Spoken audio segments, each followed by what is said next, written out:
नमस्कार मित्रों, आपका हमारे YouTube चैनल में बहुत बहुत स्वागत है। हम लोग भारतीय जनजातियों के बारे में जान रहे हैं, उनके बारे में पढ़ रहे हैं।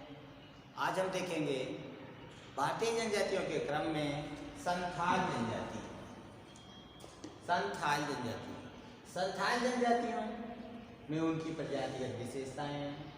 निवास क्षेत्र एवं आवास, आर्थिक दशा, सामाजिक एवं धार्मिक स्थितियाँ इत्यादि का अध्ययन करेंगे।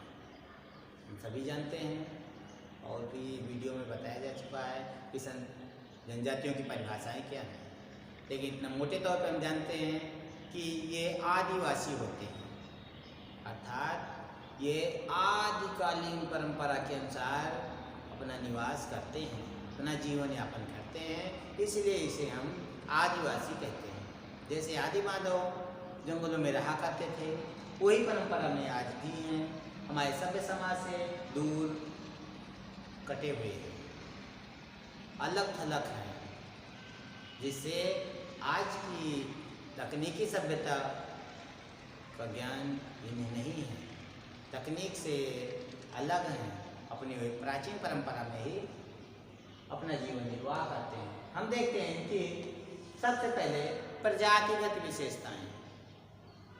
संथाल जनजाति ऑस्ट्रेलायड प्रजाति की हैं। इनकी मूल प्रजाति ऑस्ट्रेलियाई प्रजाति है, उसी प्रजाति के वंशज हैं। इनके जो बाल होते हैं काले और घुंघराले होते हैं। संथालों के बाल काले और घुंघराले होते हैं। इनका जो कद होता है वो मध्यम होता है, 162 सेंटीमीटर से 167 सेंटीमीटर के मध्य होता है। इनका जो रंग होता है, इनकी त्वचा का रंग काला होगा अथवा भूरा होता है, काला और भूरा लिए हुए होता है। इनकी जो नाक होती है चौड़ी और चिपटी होती है। संथालों की नाक चौड़ी और चिपटी होती है और इनकी आँख काली होती है। इनकी आँख क्या होती है? काली होती है। कभी कभी परीक्षा में पूछा जाता है इनकी भाषा क्या होती है। इनकी भाषा मुंडा, बिहारी, बंगाली और असमी है। असमी भाषा भी बोलते हैं। इस क्षेत्रों में निवास करते हैं। कुछ असम के क्षेत्रों तक होते हैं, लेकिन असम तक पाए नहीं जाते हैं, लेकिन भाषा जो होती है इनकी वहाँ से मैच खाती है। देखते हैं इनका निवास क्षेत्र एवं आवास। निवास क्षेत्र ये पश्चिम बंगाल, झारखंड, उड़ीसा इत्यादि राज्यों में पाए जाते हैं। इसी छोटा नागपुर के पठार के आसपास के क्षेत्रों में पाए जाते हैं। इनका निवास क्षेत्र वो कि वहाँ पाए जाते हैं, कहाँ? उड़ीसा में, पश्चिम बंगाल में, झारखंड में, छत्तीसगढ़ इत्यादि छोटा नागपुर के पठार के आसपास के क्षेत्रों में ये पाए जाते हैं। कहाँ ये रहते हैं? इनका स्थान क्या है? ये वही छोटा नागपुर के पठार पर, वहाँ पाए जाने वाली छोटी मोटी पहाड़ियों पर, अर्थात बीघड़ क्षेत्रों में जहाँ पर जंगल पाया जाता है, उसी जंगली एरिया में ये बीघड़ के जंगलों में रहते हैं। यहाँ पर तापमान 17 डिग्री सेल्सियस से 28 डिग्री सेल्सियस तापमान रहता है, उसी में ये निवास करते हैं। ये भारतीय मानसून की विशेषताएं में आता है। भारतीय मानसून की जैसा तापमान है वैसे यहाँ भी पाया जाता है। यहाँ पर औसत तापमान 17 डिग्री सेल्सियस से 28 डिग्री सेल्सियस के मध्य तापमान रहता है। देखते हैं कि यहाँ वर्षा कितनी होती है। यहाँ वर्षा 150 सेंटीमीटर से थोड़ा अधिक होती है। 150 सेंटीमीटर से 200 सेंटीमीटर तक होती है। यहाँ मानसूनी प्रकार की जलवायु पाई जाती है। बंगाल खाड़ी से उठने वाला मानसून यहाँ वर्षा करता है। अगले देखते हैं कि यहाँ कौन कौन सी वनस्पतियाँ पाई जाती हैं। यहाँ की वनस्पतियों में साल, सागौन, महुआ, पीपल इत्यादि जितनी मानसूनी प्रकार की वनस्पतियाँ पाई जाती हैं वो सभी हैं। भारत देश में जितने हम लोग यहाँ भी देख रहे हैं, यूपी में उसी प्रकार की वनस्पति वहाँ भी पाई जाती है। इनके आवास, इनके घर कैसे होते हैं? इनके घर लकड़ी के होते हैं, मिट्टी के होते हैं, या लकड़ी और मिट्टी दोनों के मिश्रित होते हैं, घास फूस के भी बना लेते हैं। इनके मकानों के अंदर देवी देवताओं का स्थान बनाया जाता है, पूजा स्थल होता है, जिसे देव स्थान कहते हैं, देव स्थल कहते हैं। कभी कभी ये उस देव स्थल को अन्य नाम से पुकारते हैं, जिसे कहते हैं भीतरी। उस देव स्थल के स्थान को संथाल लोग भीतरी कहते हैं। वहाँ पर पुरुष वर्ग ही जाता है, स्त्रियों का भीतरी में जाना वर्जित होता है। संथाल जनजाति के लोगों के आवास में देवी देवताओं के लिए भी एक आवास होता है, देवस्थान होता है, उसे भीतरी कहा जाता है। उस भीतरी में स्त्रियों का प्रवेश वर्जित होता है। आप देखते हैं संथालों की आर्थिक स्थिति कैसी है। ये लोग कृषक भी हैं, ये खेती करते हैं, जिसमें चावल, ज्वार, बाजरा, मक्का और साग सब्जी इत्यादि सब उगाते हैं। ये पशुपालन का भी काम करते हैं। मानसूनी क्षेत्रों में जितने भी पशु पाए जाते हैं, वहाँ पर मौजूद सभी पशुओं को ये पालते हैं। आखिर संथाल लोग जंगलों में रहते हैं, इसलिए ये सभी वन में पाए जाने वाले, चाहे पशु हों, पक्षी हों, कीड़े मकोड़े हों, वनस्पतियों के फल हों, फूल हों, कंद हों, जड़ी बूटियाँ हों, ये सभी इन सब का आखेट करते हैं।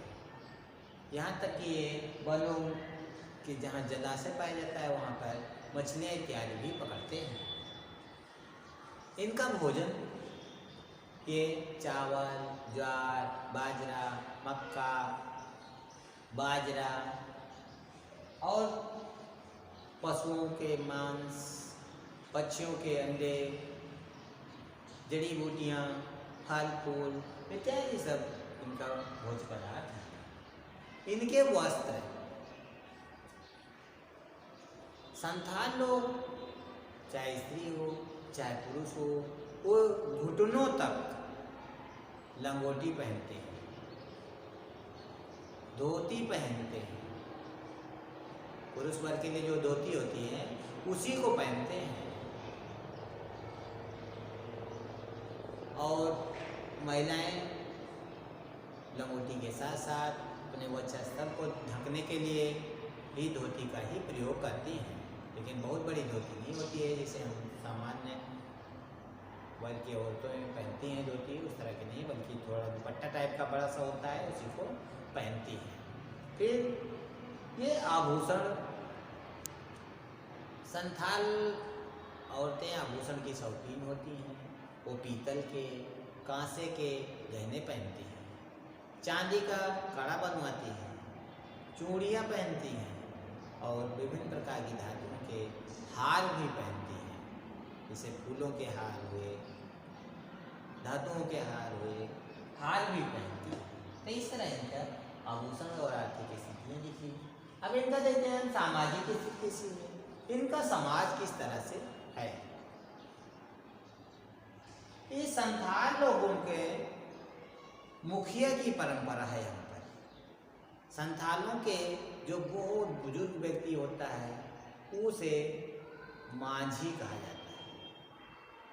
वही मांझी उस समाज का, उस एरिया का मुखिया होता है। इनके यहाँ रात्रि में पहरा देने की परंपरा है। कुछ लोग सोते हैं तो कुछ लोग रात में जागते हैं। गांव के इर्द गिर्द कोई पशु पक्षी ना आ जाए, हिंसक जानवर जिसे कहते हैं, और चोरी वोरी का डर बना रहता है। इसलिए यहाँ पर निगड़ क्षेत्र है, यहाँ डाकुओं को आते रहते हैं, चोर आते रहते हैं, उनसे रक्षा के लिए लोग पहरा देते रहते हैं। इनका समाज में हम देखते हैं कि इनकी विवाह व्यवस्था क्या है। ये बहिर्विवाही होते हैं, ये बहिर्विवाही होते हैं। ये अपने गोत्र में विवाह नहीं करते हैं, दूसरे गोत्र से, दूसरे क्षेत्र से शादी करके लाते हैं। और एक गांव में एक ही गोत्र के लोग इसमें रहते हैं, दूसरे गोत्र के लोग इसमें नहीं रहते हैं। इनकी विवाह व्यवस्था कई प्रकार से है। जब पिता अपने लड़के के लिए बहू ढूंढ के लाता है और विवाह होता है तो उसे बापला विवाह कहा जाता है। बापला विवाह यानी बाप लेकर आता है, बाप लेकर आवे, इस तरह के विवाह को बापला कहा जाता है। अगला विवाह ये होता है कि लड़का लड़की के यहाँ 4-5 साल तक रहता है। जब उनके घर वालों को यह एहसास हो जाता है कि नहीं, ये लड़का अब हमारे लड़की के लिए योग्य है, ये उसका पालन पोषण कर सकता है, तो उसकी शादी कर दी जाती है। तो उसे घरदी जमाई विवाह कहा जाता है। पहला बापला था, दूसरा घरदी जमाई विवाह। एक विवाह ऐसा होता है कि जबरदस्ती बलपूर्वक लड़का पक्ष लड़की के घर जाता है और बोलता है कि आपकी लड़की मेरे को चाहिए, आपको जो भी रकम चाहिए वो मैं देने के लिए तैयार हूँ। तो रकम दे करके जब शादी की जाती है जबरदस्ती, तो उसे इतुत विवाह कहा जाता है। और कभी कभी ऐसा होता है कि इस जनजाति में लड़की खुद लड़के के घर में जाकर बैठ जाती है और बार बार कहा जाता है कि नहीं, उठ के चली जाओ, मारा जाता है, पीटा जाता है, फिर भी वो जाने के लिए तैयार नहीं होती है। तो उसके दोनों घर वाले कहते हैं कि यहीं रहने के लिए राजी है तो यहीं रहने दो, शादी कर दिया जाए। तो उसे निर्बेलोग विवाह कहा जाता है। जब लड़की जबरदस्ती लड़के के घर बैठ जाती है, रहने को नहीं तैयार होती है, उसकी शादी कर दी जाती है, तो उसे निर्बेलोग विवाह कहा जाता है। कभी कभी ये होता है कि जनजातीय क्षेत्रों में, संथाल में ही, कभी सगोत्रीय लड़के से लड़की गर्भवती हो जाती है अपने गांव के किसी लड़के से, तो उसकी किसी दूसरे गोत्र के लड़के से शादी की जाती है, तो उसे सांगा विवाह कहते हैं। सांगा नहीं, जब अपने गांव के किसी लड़के से या सगोत्रीय लड़के से लड़की गर्भवती हो जाती है, तो उसका दूसरे गांव में ले जाकर के शादी करते हैं, तो उसे किरीन विवाह कहते हैं। सांगा नहीं बल्कि उसे किरीन विवाह कहा जाता है। कभी कभी क्या होता है कि लड़की विधवा हो जाती है, औरतें विधवा हो जाती हैं, तो उनकी दोबारा शादी कर दी जाती है, तब उसे सांगा विवाह कहा जाता है। इस तरह से हम देखते हैं कि संथालों में बापला, गादी जमाई, इतूत, बीरबेले, किरीन और सांगा विवाह प्रचलित है। अगर हम देखते हैं कि संथाल जनजातियों का धर्म कैसा है।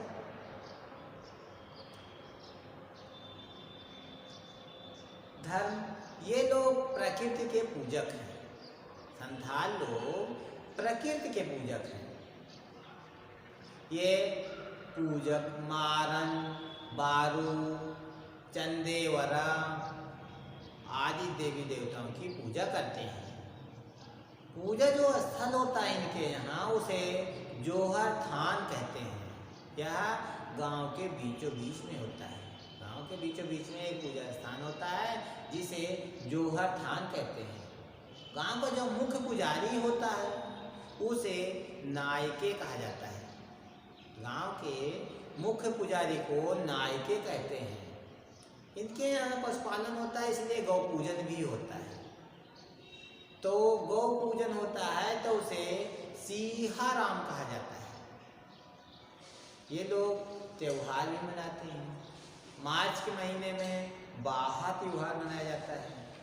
अक्टूबर के महीने में सोहराई मनाया जाता है। फरवरी के महीने में सकरात त्योहार मनाया जाता है। इस तरह हम देखें कि हमारे देश की जनजातियाँ जिसे संथाल कहते हैं, इनकी विशेषताएं क्या हैं, इनका निवास क्षेत्र कैसा है, आर्थिक स्थिति कैसी है, सामाजिक एवं धार्मिक स्थितियाँ कैसी हैं। आशा करते हैं कि आप लोगों को समझ में आया होगा।